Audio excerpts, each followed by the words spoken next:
I'd like to read one of the things I've written. It's called The First Fire. That has to do with the Big Bang, assuming there was one. The first fire.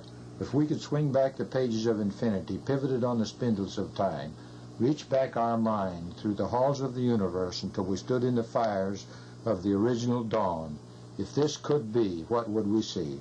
Picture the glory of the burst of that dawn, the first fire, born from the dark, too bright for the eyes of man, too hot for the seeds of life, white far beyond the atom, blinding energy beyond belief, the cauldron from which the seeds of the stars were born, the primeval soup that also bore the particles of you and me. In the maelstrom of the first moments, how did the particles spin that one day would be the molecules of man? You and I were there as the pile of bricks that make the house before the mortar. Ponder the force and the formula that eventually bonded these bones from the dust, made patterns from chaos, and wove billions of particles into the melody of man. Ponder the force and the formula.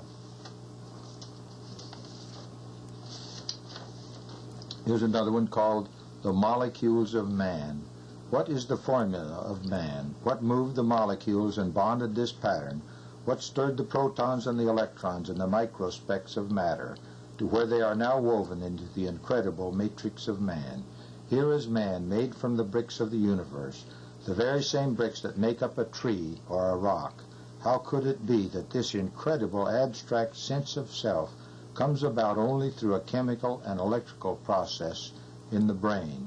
The brain, this mechanical thing, this molecular maze of the quarks, the leptrons, and the hadrons, strung onto the molecular helix, a billion bright beads on the spindles of infinity.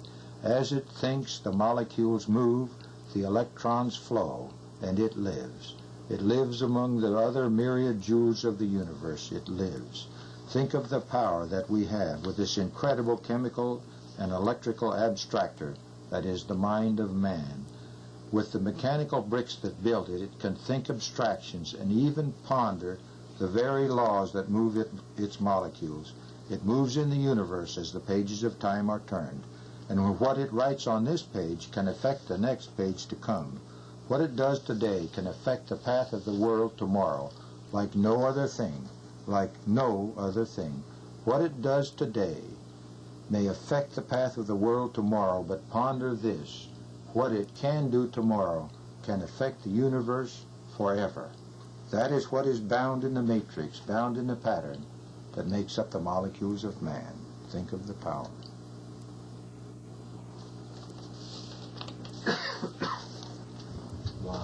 Wow. Could I tell you something about that phone call? Change tape. We stop. Yeah.